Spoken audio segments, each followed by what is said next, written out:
des Allemands qui venaient à la maison. Hein.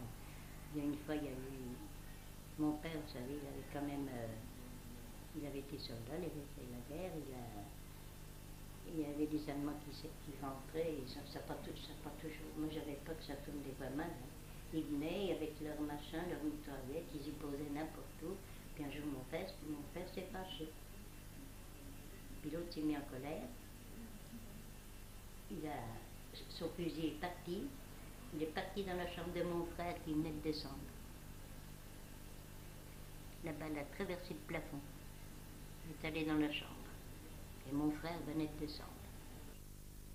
Le 4 septembre, quand les gars du maquis sont venus attaquer le café Tarlet, qu'est-ce que vous avez fait, vous? C'est-à-dire que devant chez mes parents, les Allemands, on nous a fait fermer le café, et devant sur la terrasse, ils ont mis un canon. Devant la terrasse, il y avait un canon. Et puis alors on nous a dit, ben, il faut aller vous réfugier aux pompes Noël. C'était les pompes Noël à cette époque. Donc nous sommes allés dans une cave-boutée. On était nombreux, et puis il y avait des gars du maquis aussi. Et il y en a un qui dit comme ça, ben oui, c'est embêtant, on irait bien, on sortirait bien, mais il y a des grenades à manche sur un vélo qui était contre le mur à M. Borgeot. Moi je le savais, j'y avais vu, mais personne n'a voulu y aller. Bon, ben, j'ai dit écoutez, moi ma mère était folle. J'ai dit écoutez, je vais y aller, moi aller chercher ceux où ils sont. Il y en avait deux. Je suis sortie, j'ai ouvert la porte, et j'ai vu qu'il y avait un Allemand qui se roulait au coin, vous savez, la nationale. Il était blessé. J'ai fait vite, je suis allée vers le vélo, j'ai détaché, j'ai pris les deux grenades à manche et je les ai données aux gars du maquis qui étaient avec nous. Et il y en a un qui est sorti, qui les a passés à un autre qui était vers le pas fleuri, et c'est là qu'ils les ont envoyés dans le café. C'est là qu'il y a eu les gros trous dans le café. Et vous avez vu arriver l'armée après, l'armée oui. française? Je pense bien, oui. Ah bah oui. Ça, j'ai vu arriver l'armée française. C'était la joie, ça c'est sûr. Ils nous ont donné des gâteaux, ils nous ont donné, oh, je sais plus quoi. Mais c'était vraiment fantastique. On respirait. Tout le monde sortait. Ah là, tout le monde est sorti. Hein. Oui, c'est des moments inoubliables. Ça. Ils ont passé devant chez mes parents, là, dans le restaurant. Oui, oui. Nous habitions là depuis 1932 et donc en 1940, bien sûr, on était là. Et puis on a vécu toute la guerre, mes parents, mes sœurs, mon frère évidemment, dans l'ensemble de la Pergola et Madeleine Palace bien sûr. Donc à la Libération, nous étions présents, aussi bien mon père que mes sœurs et mon frère, dans la maison. Le café était ouvert et le jour de la Libération, c'est-à-dire 4-5 septembre, on a vécu tout ça. Alors d'abord, par la remontée des troupes allemandes, donc la veille, les quelques jours avant la Libération, des troupes des Allemands sont venus cantonner et ils ont réquisitionné le Madeleine Palace. C'est là que ils ont mis du foin, repoussé les Mongols. Une escouade de Mongols remontait de la Savoie et ont couché dans le Madeleine Palace. Il y avait des officiers allemands, il y avait dans la cour du Madeleine Palace, autrement dit derrière la Pergola, un petit cantonnement avec des cantines, des remorques sur lesquelles était faite la soupe, et ça a duré 2 jours environ. Et les Mongols sont partis avant la libération, évidemment, avant l'arrivée des troupes, du maquisard qui attaqué les colonnes en haut des rochers. Le jour où les Allemands ont été attaqués et ont été il y a eu un accrochage assez sérieux en haut des rochons et sur la route. C'est là que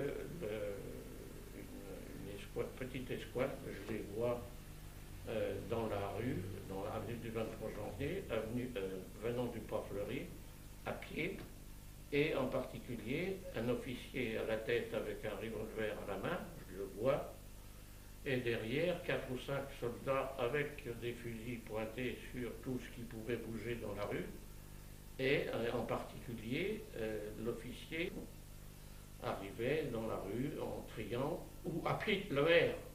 Où habite le maire ?» Sur la route nationale est arrivé tout un tas de convois qui remontaient. Voilà. Après, donc, les Allemands sont dispersés. Ceux qui étaient dans le Madeleine Palace sont partis.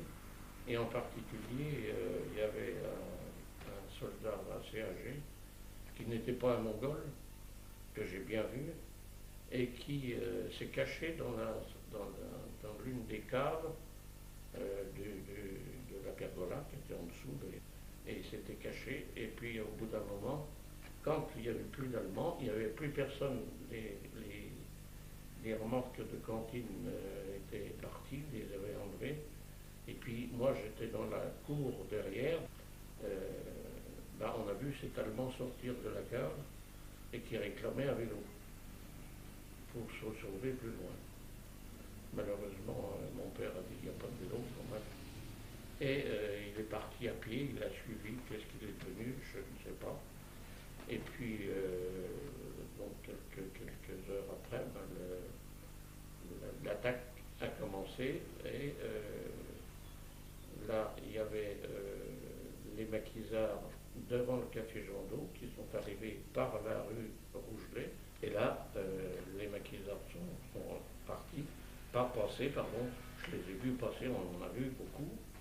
Et puis, en particulier, il y a un jeune Allemand qui s'est fait abattre dans la rue Rougelet et qui a agonisé au moins 2 heures dans la rue Rougelet contre le mur des Pompes-Noël, ça s'appelait les Pompes-Noël enfin à ce moment-là.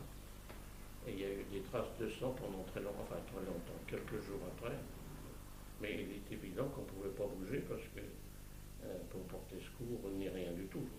Alors ensuite, qu'est-ce que j'ai pu voir? J'ai vu les maquisards qui avaient mis un canon, un petit canon, on disait que c'était un 75, il était juste à l'angle du café Jandot, c'est-à-dire du café Carrette actuel.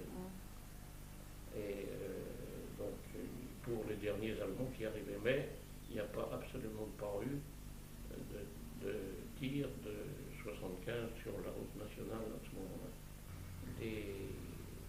La bataille du Port-Fleuri, si l'on peut dire, là, vers 6-7 heures du soir, là, j'ai vu on a vu passer d'abord les Allemands qui étaient emmenés par le maquis et qui ont été fusillés, terminés, puisqu'ils étaient blessés, seulement blessés, sur l'hôtel de ville, enfin sur la place de l'hôtel de ville. Le char avant qui véhiculait avec un cheval évidemment les Allemands morts dans le char avant. Le cheval était conduit à pied par Lucien Pajot, que tout le monde connaît bien. Ça, c'est l'armée de libération qui est arrivée par la route nationale. D'ailleurs, il y a des photos des premiers temps qui sont rentrés, que j'ai prises. J'ai pris des photos sur l'entrée du Port-Fleuri depuis le 23 janvier. Et puis sur la route qui remonte sur la route nationale. Le jour des premiers de la deuxième DB quand elle est arrivée à Toulouse. Donc là c'était la joie. Ah ben oui, ça c'était la grande joie.